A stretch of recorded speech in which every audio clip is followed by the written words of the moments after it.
me gustaría abordar o seguir con el recorrido por toda la Biblia para que nos demos cuenta un poco qué lugar tiene cada libro en la inspiración bíblica, en la palabra inspirada. Toda la escritura es inspirada por Dios. La que casi no leemos o las que nunca leemos y las que sí. Pues por Primero Crónicas, eso no pasamos poco. ¿Se dice Primera Crónicas o se dice Primero Crónicas? Primero. ¿Por qué? Porque es un libro. Si fuera una carta, sería primera. Entonces es Primero de Reyes, pero sí Primera Timoteo. Primero Crónicas, leyéndolo el día de hoy. Este libro tiene joyas como toda la palabra de Dios. Vamos a mirar en 2 sesiones este libro. Con la ayuda del Señor lo recorreremos. Y gracias por los que ya lo están buscando, ya lo encontraron. Sí. Vamos a empezar este libro mirando el probable autor. No es seguro, no lo dice el texto bíblico, entonces no lo podemos afirmar 100%, pero parece que el autor fue Esdras. Y vamos a leer Esdras 7:10. Esdras está enseguida de Segundo Crónicas. Vamos a estudiar Primero Crónicas, pasamos a Segundo Crónicas y encontramos a Esdras. Y lo saludamos. Esdras, capítulo 7, versículo 10.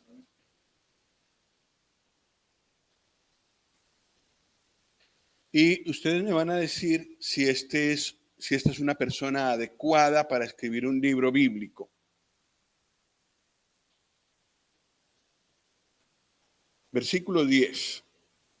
Porque este Esdras había preparado su corazón para inquirir la ley de Jehová y para cumplirla, y para enseñar en Israel sus estatutos y decretos. Había preparado, ¿qué? Su corazón para 3 cosas. Para inquirir, o sea, investigar, averiguar bien la ley de Dios. ¿Para qué más? Para cumplirla. Y tercero, para enseñar. Ese es el orden correcto, ¿no? Averiguar, luego obedecer, y ahí sí puedo yo enseñar. Esto hizo Esdras. Esdras vivió después del cautiverio. Nosotros habíamos visto en Segundo Reyes, en Primero Reyes vimos que se llevaron a las tribus del norte. ¿Recuerdan para qué país se los llevaron? ¿Para qué imperio? Las tribus del norte, Asiria. Ellos fueron primero y luego, bastantes años después, se llevaron los del sur para Babilonia. Porque mientras tanto, ya había caído ese imperio. Dios pone y quita reyes. Y eso se ve aquí. Pues Esdras fue uno de los que regresó a Jerusalén después del cautiverio, después de los 70 años que estuvieron en el cautiverio. Y este hombre había hecho esto mientras estaba cautivo. Es decir, cuando la situación era mala, la situación del pueblo no era buena, no era muy brillante espiritualmente. Y segundo, la palabra de Dios, seguramente que algún ejemplar tendría Esdras, pero en general no estaban en su sitio, no estaban en su país. Era incómodo probablemente estudiar allí la escritura, pero tanto Esdras como Daniel tenían rollos de la escritura y los estudiaban. Eso me encanta porque se parece al mundo de hoy en que es tan difícil dedicarle tiempo a la meditación, a la palabra. Por tantas voces que hay, estoy tratando de leer la Biblia y ¡pum! Un mensaje de WhatsApp. Y ¡pum! Una llamada. Y ay, ¿en qué era que iba? Y luego, al final lo dejo porque ya me interrumpieron muchas veces. Es parecido a lo que vivió él. No estamos cómodos en este mundo y este mundo nos tira a todo menos a eso, a leer la palabra y a tomar tiempo para meditarla. Entonces Esdras sí hizo eso, y Esdras, si fue el autor, que yo lo creo mucho, lo que hizo fue leer muchos documentos que había. A lo largo de Primero y Segundo Crónicas veremos, como dice en los libros de las Crónicas de los Reyes, como dice en el libro de El vidente tal. Pues parece ser que él tenía acceso a varios documentos inspirados por Dios y los estudió. Y aparte, como hemos visto aquí, la ley de Dios, la palabra inspirada de Dios, que no fue un trabajo fácil, pero un corazón que quiere, lo hace, encuentra maneras. Y este era un corazón que quería ocuparse de la palabra de Dios. Y el Señor le guió para poner en Primero y Segundo Crónicas un énfasis diferente al de los libros de Samuel y al de los libros de Reyes. Prácticamente, Primero Crónicas nos da un resumen de los dos libros de Samuel y de los dos libros de Reyes. Añade ciertas cosas, pero en general es como un resumen de los otros, pero el énfasis es diferente. Mientras en Reyes y en Samuel el énfasis es político, el énfasis es cómo iba el reino, quién subió al reino, qué gobernaba, victorias que tuvo, cómo se extendió el reino. En Crónicas no encontramos eso. Encontramos cómo se manejaron los reyes en relación con el templo.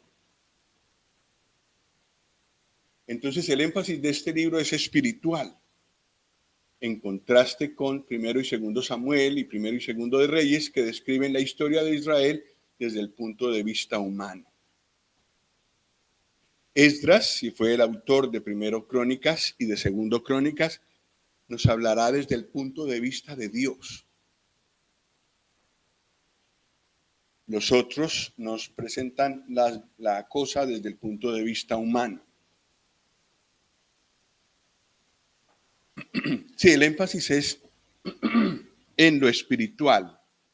Y en primer lugar, lo siento que no se ve mucho, debía haber tomado un tipo de letra más grande, pero dice Dios como protagonista de la historia. En Samuel y Reyes los protagonistas son más los reyes, las personas, pero aquí hay un énfasis más en lo que Dios hizo. Y vamos a mirar unos ejemplos.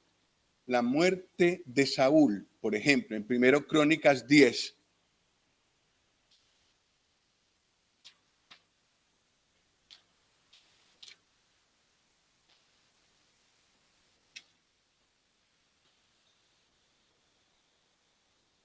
Versículos 13 y 14. Antes nos contó cómo fue que ocurrió, es decir, nos dieron las noticias como un noticiero. Pero aquí nos dice algo más. Primero Crónicas 10, versículos 13 y 14. Emilio, ¿lo tienes? Por favor.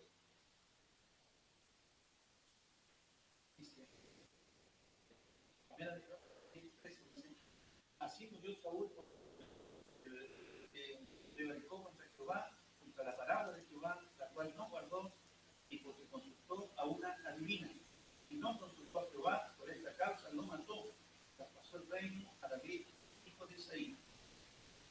Gracias, hermano. Perdona, Esdras, si eres tú el autor de Primero Crónicas, ¿no fueron los filisteos los que atacaron a Saúl, que lo hirieron y entonces por susto él se echó sobre su espada para no aparecer como muerto por incircuncisos? Sí, eso es lo que pasó aquí en la tierra. Pero Esdras nos lleva a mirar en el cielo. Dios permitió eso y usó a los filisteos para juzgar a Saúl por estas cosas que había hecho. Y esta manera de hacernos mirar el autor de Primero Crónicas es fascinante, porque así tenemos que ver la historia hoy en día. Por supuesto que tenemos que oír noticias y andar más o menos informados, pero también tenemos que mantener el oído hacia el cielo para ver qué es lo que Dios quiere decirnos por medio de los sucesos que escuchamos en los noticieros, como la guerra en la que estamos, como ideologías que vienen, como tantas cosas que aparecen. Eso se escucha aquí humanamente, pero ¿qué dice Dios respecto a esas cosas? Esto hace Esdras. Entonces, como nos explicó una vez el hermano Luis Carlos, hay verdades en la Biblia que corren paralelas. Y es cierto que los sucesos de la historia ocurren, que los sucesos de las noticias ocurren, pero paralelamente transcurre también la verdad de Dios. Dios tiene control sobre los sucesos que hay sobre esta tierra y Él es el Dios de la historia. Y eso es una lección para nosotros hoy. La prosperidad de David, nosotros podríamos decir que se debe a que él era valiente, que era esforzado, que no tenía miedo, que tenía buena comunión con Dios. O sea, podemos hacer el énfasis en él, en David, y qué hombre. Uf. Pues primero Crónicas nos dice en el capítulo 14, versículo 17, de dónde venían sus victorias. Primero Crónicas 14, versículo 17.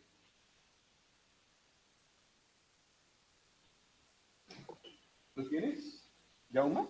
Sí, por favor. Y la cama de David fue divulgada por todas aquellas tierras. Jehová puso el temor de David sobre todas las. Gracias, hermano.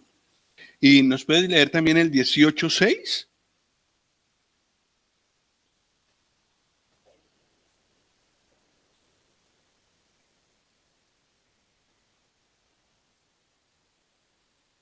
Y puso David guarnición en Siria de Damasco, y los sirios fueron hechos siervos de David, trayéndole presentes, porque Jehová daba la victoria a David, donde quiera que iba. Otra vez lo mismo. Sí, era valiente, también tenía un ejército, tenía buenas armas. La calidad de su lucha era buena, la calidad de su ejército también era buena. Los guerreros de David también eran muy buenos, muy diestros, dedicaban tiempo a entrenarse, pero no fue eso en definitiva lo que le dio la victoria a David. Eso fue lo que nos contaron Samuel y los dos libros de los reyes. ¿Es verdad? Sí, pero Esdras nos dice, en realidad detrás de todas esas victorias estaba el Señor. Él fue el que puso temor en los otros, para que temieran a David y le sirvieran y se rindieran ante él. Dios daba la victoria a David por donde quiera que iba. Es por eso que es importante orar, mis hermanos. Por supuesto que también es importante estar cerca del Señor, tener comunión con Él, leer su palabra, orar. Pero necesitamos pedir al Señor su ayuda para tener victoria sobre las cosas que a veces tenemos lucha.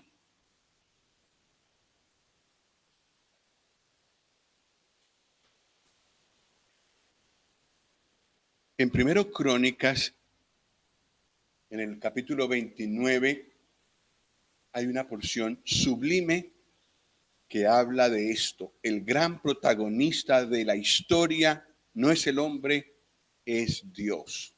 Primero Crónicas 29, 11 y 12.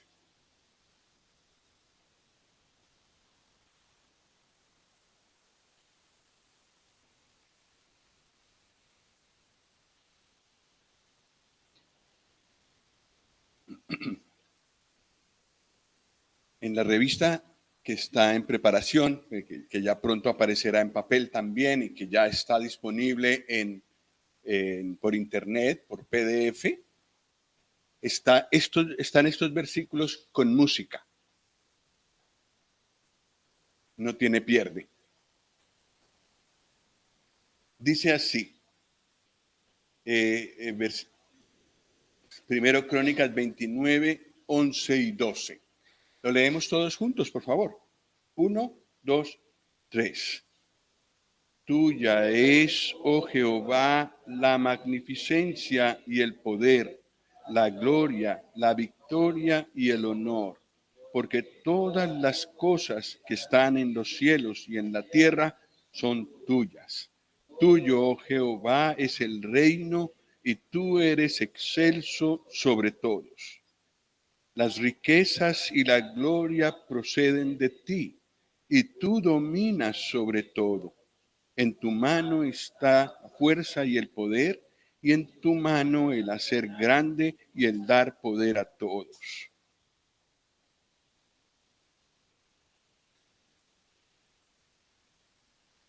Esto es verdad, fue verdad, lo reconoció David en la parte final de su vida.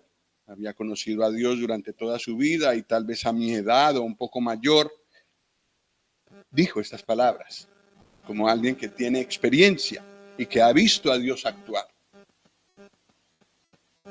Pero eso es verdad hoy también. De Él es el dominio universal.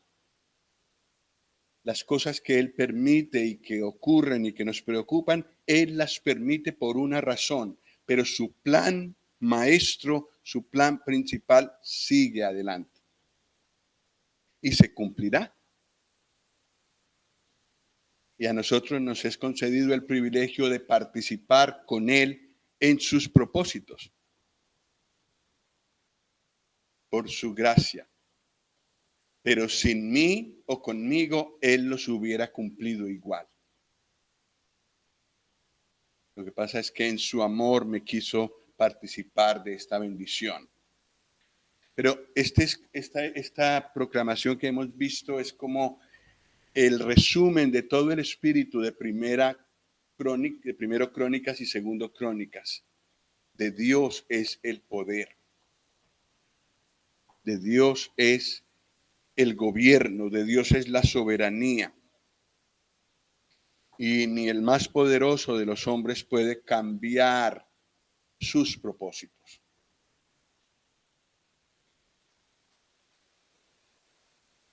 Como parte del énfasis en lo espiritual que tiene este libro, se ve que todo lo que ha sucedido, todos los sucesos que se nombran aquí, tienen en primer lugar a Dios como objeto. Entonces se ocupa en primer lugar del templo. El templo aparece mucho aquí y la vida de David casi no se ve nada de él mismo. Lo que se ve es el corazón que tenía por la casa de Dios, que Dios no le permitió construirla porque había derramado mucha sangre, pero le preparó a Salomón todos los detalles. Hizo, mejor dicho, todo lo que el Señor le permitió hacer por esa casa. Y aunque no la vio hecha, prácticamente por fe la contempló. Y eso a mí siempre me ha tocado mucho. Porque la pregunta para mí es, ¿qué lugar ocupa para mí la casa de Dios? La casa de Dios hoy es la iglesia, el conjunto de los creyentes. El Señor me ha traído a ese cuerpo, a ese grupo de personas, porque me ha dado dones y me ha dado cosas para el bien de esa iglesia. David se desprendió de mucho de lo suyo propio por la casa de Dios. Y para mí siempre ha sido una incógnita, Carlos, ¿tú has dado por la casa de Dios actual, la iglesia, todo lo que puedes? Pues David, eso lo veremos sobre todo en la segunda parte, pero David tenía ese corazón por la casa de Dios. Vamos a mirar algunas cosas en 1 Crónicas 13:12, por ejemplo. 1 Crónicas 13.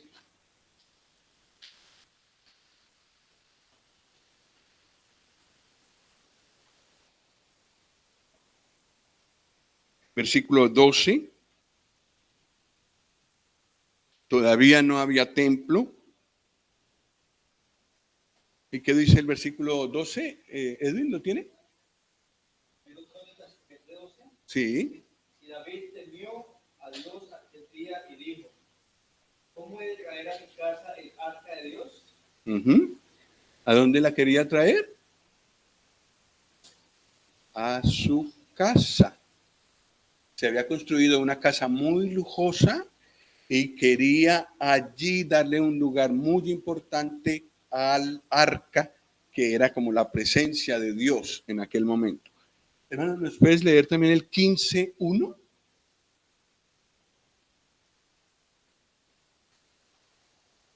Hizo David también casas para sí en la ciudad de David, y arregló un lugar para el arca de Dios, y le levantó una tienda. Otra vez, todo lo que más pudo hacer, lo hizo. No se sentía bien viviendo en una casa muy cómoda y que el arca de Dios estuviera por ahí. Le dolía eso.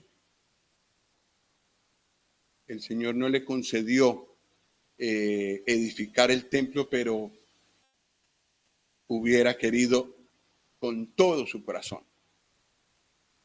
Luego entonces él consagró levitas y sacerdotes. No solamente la casa era importante, sino quienes sirvieran ahí. Primero Crónicas 16, 4 al 6.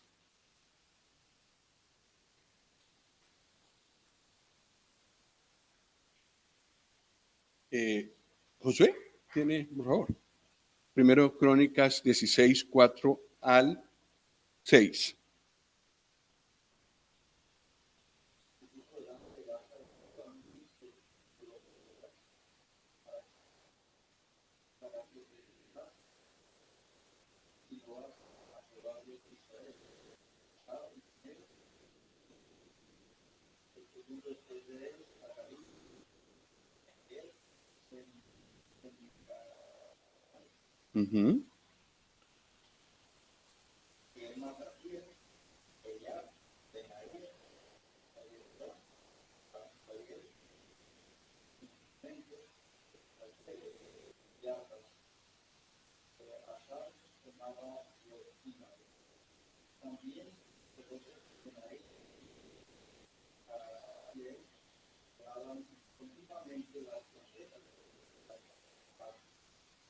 Gracias, hermano.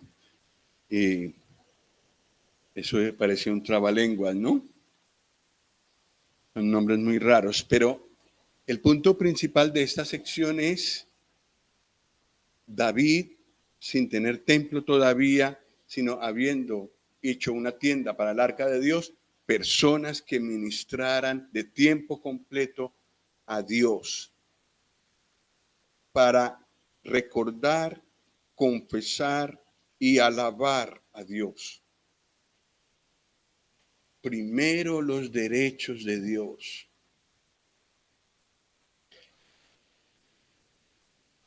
Nosotros nos reunimos los domingos, que bíblicamente es ¿qué día de la semana? ¿El séptimo? No. El séptimo está en los calendarios que hay por ahí que reparten. Ahí el lunes está el primero. Pero según el pensamiento de Dios, el primer día es el domingo. Y ese es el día que Dios quiere que nos reunamos.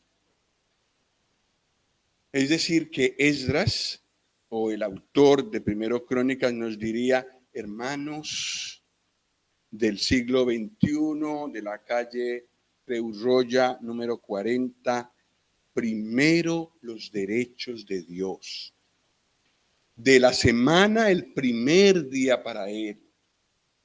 De lo que el Señor me da, de su provisión, lo primero para Él. En secreto, pero lo primero para Él. Del día, el mejor momento de mi día, para Él. Del domingo, el primer momento para alabarle a Él. Estas personas estaban dedicadas de tiempo completo a hacer lo que nosotros hacemos en la Santa Cena: recordar, confesar y alabar al Dios de Israel, que ahora no es solo el Dios de Israel, sino el Dios de nosotros. Es más, ahora es nuestro Padre. Alabar a Dios. Lo primero a lo que se dedica Primero Crónicas es a los derechos de Dios. Bueno, consagra levitas y sacerdotes. Y como habíamos dicho, la casa de Dios ocupa el lugar central del libro. Y esto lo iremos viendo constantemente. No son las batallas, no son las victorias, que tanto se extendió David, que tanto se extendió Salomón. Eso lo pone si hace falta. Pero de lo que habla Primero y Segundo Crónicas es de la casa de Dios. Alrededor de eso gira toda la historia. Fantástico lo que nos muestra este libro. Bueno, y ahora venimos con un problema muy común por el que muchos le hemos hecho hemos evitado leer este libro, y es por las genealogías. El hermano ya nos dio una muestra de lo difícil que es leer ahí, pero nos guardan tantos tesoros esas genealogías.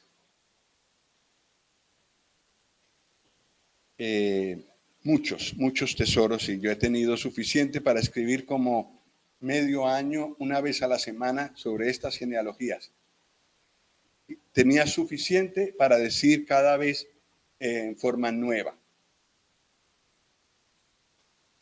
En primer lugar, lo que para Dios es muy importante es el linaje del Mesías hasta David. Las genealogías tienen eso, tienen esa particularidad. ¿Ustedes recuerdan qué es lo que se lee en Mateo 1?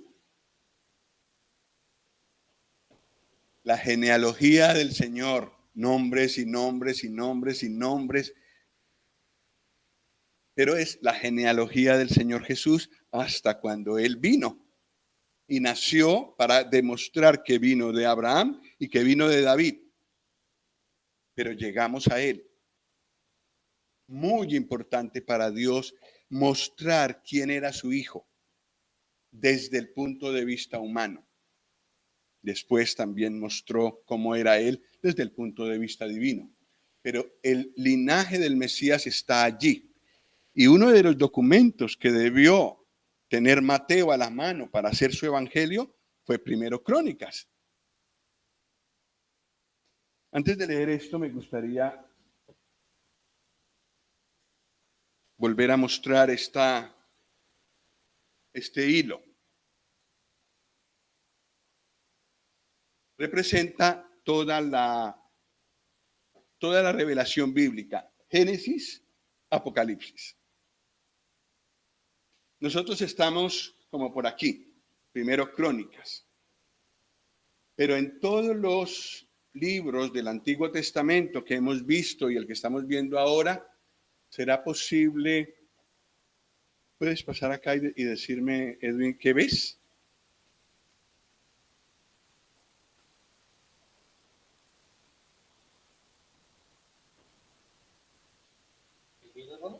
Un hilo rojo. Está por todo el cordón hasta el final.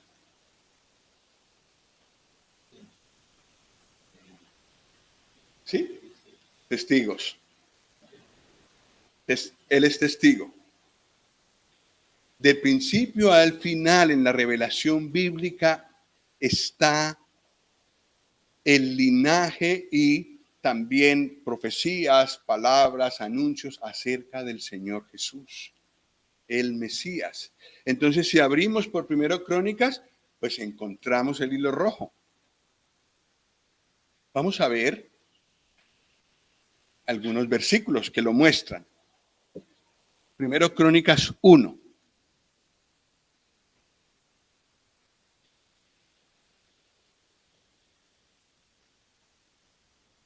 Voy a leer rápidamente, versículo 1.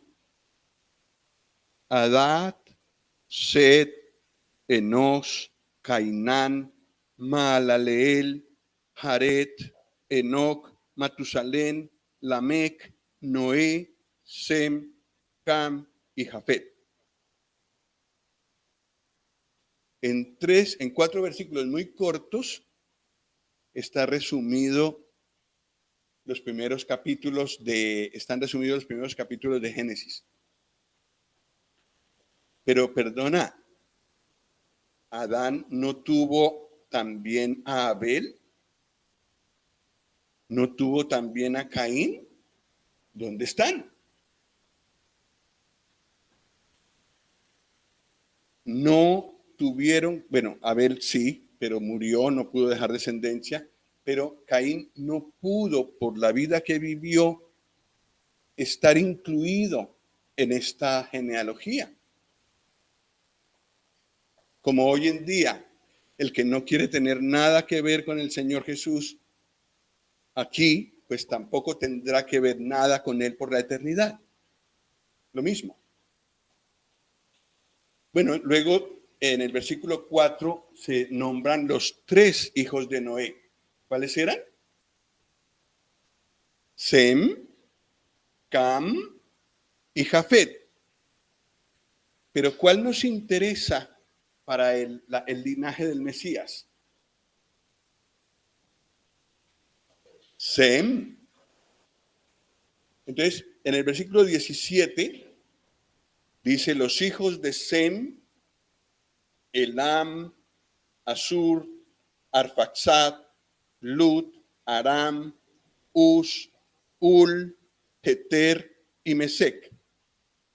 Y sigue diciendo, desecha el resto y coge a Arfaxad, el tercero de los que se nombraban en el versículo anterior. Y sigue con él. Arfaxad engendró a Sela y Sela engendró a Eber. Siguió con el linaje del Mesías. Y lo tenemos más resumido en el 24. Sem, Arfaxad, el hijo de Sem, Sela, el hijo de Arfaxad, Eber, Peleg, Reu, Serug, Nacor, Taré y Abraham, el cual es Abraham. Los hijos de Abraham, ¿cuáles? Isaac e Ismael. ¿Por dónde nos seguirá llevando el autor de Primero Crónicas? ¿Por Isaac o por Ismael? Por Isaac. por el linaje del Mesías. Así sucesivamente, eso se puede seguir hasta el rey David. En el capítulo 2, versículo 10, dice: Ram engendró a Aminadab, y Abinadab engendró a Naasón, príncipe de los hijos de Judá. Naasón engendró a Salmón, y Salmón engendró a Booz. Booz engendró a Obed, y Obed engendró a Isaí.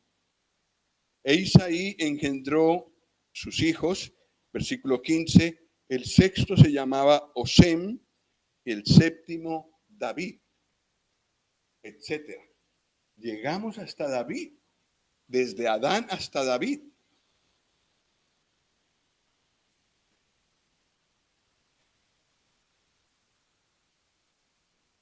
Esto era muy importante para Dios. Primero, en Mateo, como hemos dicho en el capítulo 1, mostrar de dónde venía el Señor Jesús, que era de sangre real, que tenía la potestad sobre el reino de Israel. Pero la genealogía también tenía otra función. El que no podía ser la persona, sobre todo los sacerdotes, cuya genealogía no podía ser demostrada, no podían ejercer. La genealogía nos recuerda que delante de Dios hay un registro de todos los creyentes, no aquí en la tierra, eso es fácil de hacer, en el cielo. El nombre de cada persona que le ha rendido su vida al Señor está escrita en el cielo, en el libro de la vida. Y esa es la lista que Dios, o que el Señor Jesús tomará de referencia para llevar a su iglesia. Nadie que no esté en esa lista puede ir. No son registros terrenales, son registros celestiales, conforme Dios ve las cosas. Entonces hay otra enseñanza aquí. Si yo quiero tener que ver con el Señor Jesús, el que seguirá reinando para siempre, necesito entregarle mi vida. No hay otra manera. No apuntarme aquí en sitios humanos. No decirle a otras personas eso. No. Decirle a Él directamente: Señor, me arrepiento de mis pecados y entrego mi vida a ti. Te ruego que escribas mi nombre en el libro de la vida. Que me limpies con tu sangre, porque claro, allí no puede ser apuntado nadie sucio, pero que me limpies, que me dejes puro y me escribas en el libro de la vida. Entonces, esto también es una enseñanza que tomamos de aquí de las genealogías. Lo otro es que cada persona es importante y ocupa un lugar único delante de Dios. El Señor nos hubiera facilitado mucho las cosas si hubiera dicho los hijos de un nombre fácil de pronunciar, David, y no ponernos con Sem, Arfaxad, Lamet, Zerubabel. Para el Señor hubiera sido fácil agrupar y nos habría hecho las cosas más fáciles a nosotros. Pero así no funcionan las cosas con Dios. Cada persona aparece delante de Él. El llamado al arrepentimiento y a la fe en el Señor Jesús es personal. Y si la persona no atiende, por mucho que sus padres sean creyentes, no hay manera de que entre en la gloria. Y lo mismo cuando el Señor yo ya le he entregado mi vida a Él, tampoco Él se confunde porque el nombre de Edwin es difícil. Y luego, a ver, un nombre difícil que haya por aquí. De pronto Jonathan un poquito. El Señor no se confunde con esos nombres que tal vez para un francés sean difíciles de pronunciar. No, para Él es importante que está apuntado por nombre Edwin, que está apuntado por nombre Jonathan, y etcétera, todos los que somos creyentes aquí. Cada uno cuenta, y la manera como el Señor nos trata también es muy personal. Las pruebas que pasamos no son iguales. El Señor trata con cada uno de manera única y especial. En Juan 10:3 dice, si alguien lo encuentra, Juan 10:3, un versículo muy bonito que habla del Señor Jesús como pastor.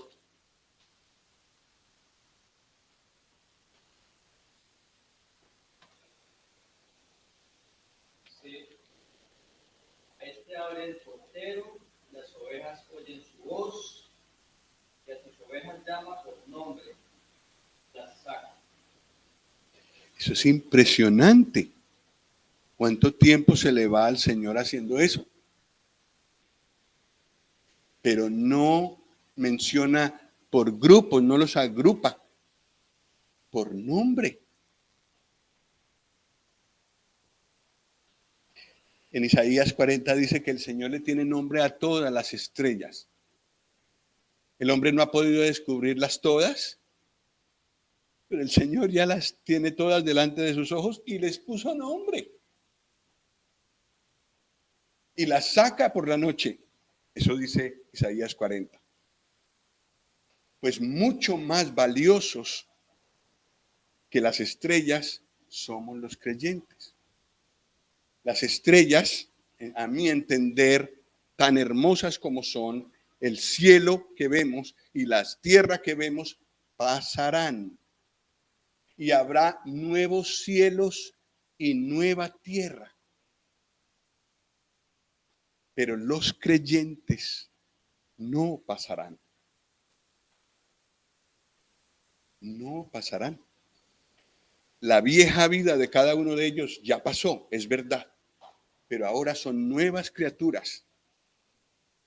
Y a cada uno de ellos el Señor los llama por su nombre, aunque sea difícil de pronunciar y aunque sea muy rebuscado. El Señor lo pronuncia bien y no se confunde de persona.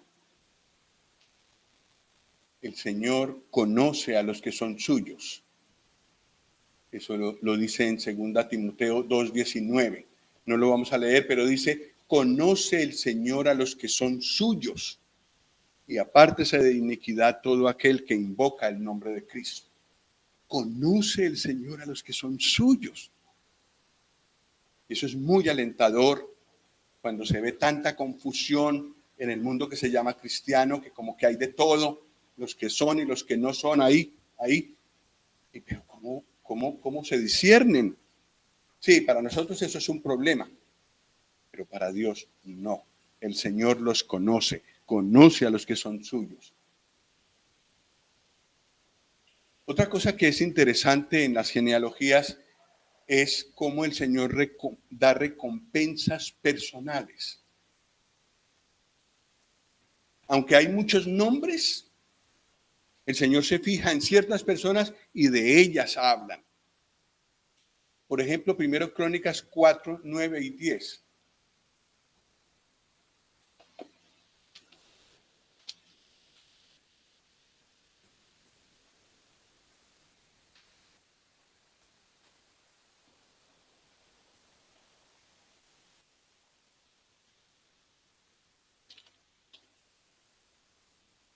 Luis Carlos, hermano. 1 Crónicas 4, 9 y 10.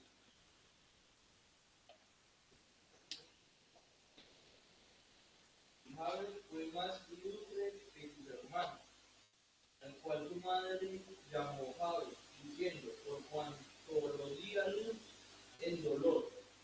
E invocó Jabes al Dios de Israel, diciendo, oh, si me dieras bendición y ensancharas mi territorio, y si tu mano estuviera conmigo, y me libraras del mal, para que no me dañe, y le otorgó Dios lo que quisiera. una persona que nació en desgracia, que la madre seguramente al verlo dijo, hijo de mi dolor,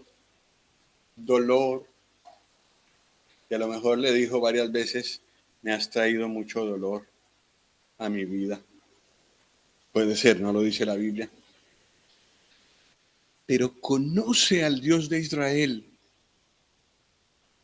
y ve que Él puede cambiar las cosas radicalmente en una vida. Entonces hace una lista de peticiones. Oh, si me dieras bendición, si ensancharas mi territorio, si tu mano estuviera conmigo y me libraras del mal para que no me dañe. Oh Dios, por favor. ¿Y qué hizo Dios? Le otorgó Dios lo que pidió. Después ya no vuelve a aparecer Jabes en ningún sitio, solo en la presencia de Dios. Y Dios sí se encargó, por medio de Esdras o del escritor de Primero Crónicas, de que quedara registrado este nombre. Y de este hombre se ha escrito mucho, Jabes, y de la oración de Jabes. No es que tuviera mérito especial la oración, es ese invocar de todo corazón al Señor en el peor momento de su vida y ver con sus propios ojos cómo el Señor obra cambios que nadie se puede creer. De tal manera que Jabes llegó a ser más ilustre que sus hermanos, aunque los otros hermanos no tuvieran un nombre tan feo. Cambió radicalmente la vida de Jabes con esta oración que hizo. El Señor le otorgó lo que pidió.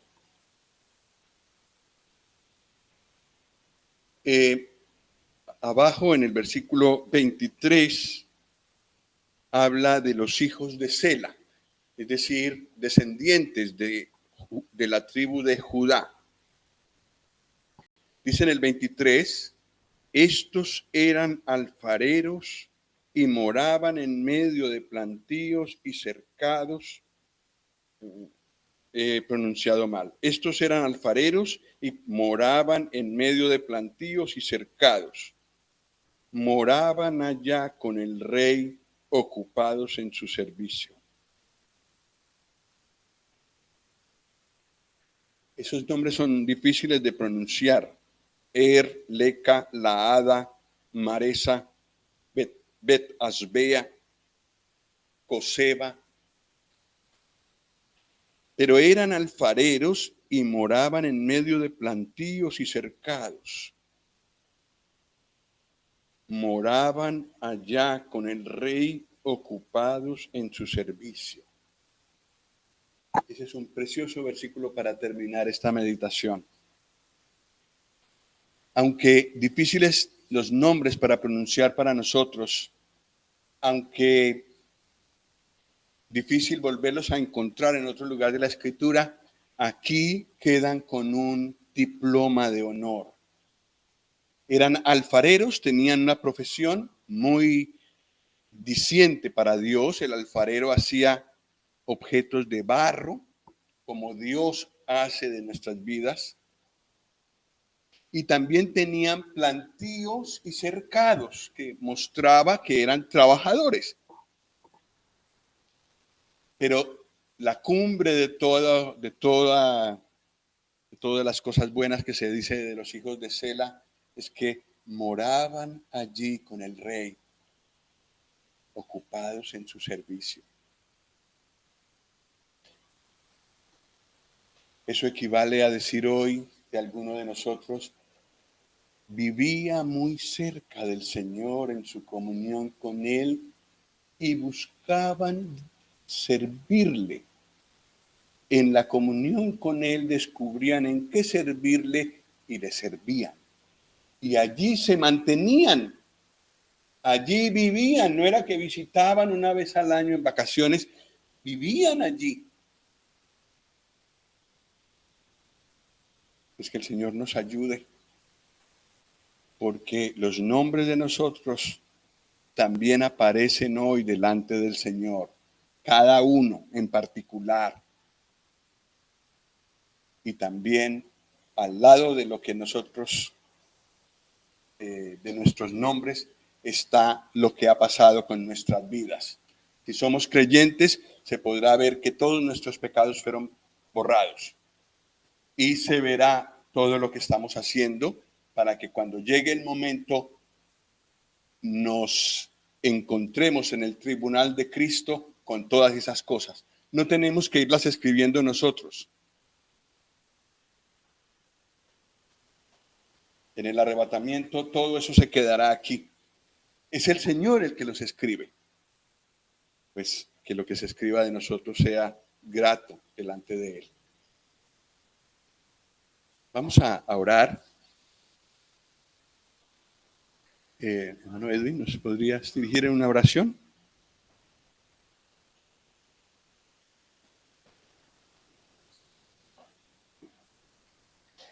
Sí, nuestro buen Dios, estamos agradecidos nuevamente, Señor, en este primer día de la semana que tú nos reúnes, Señor, nos convocas a recordar,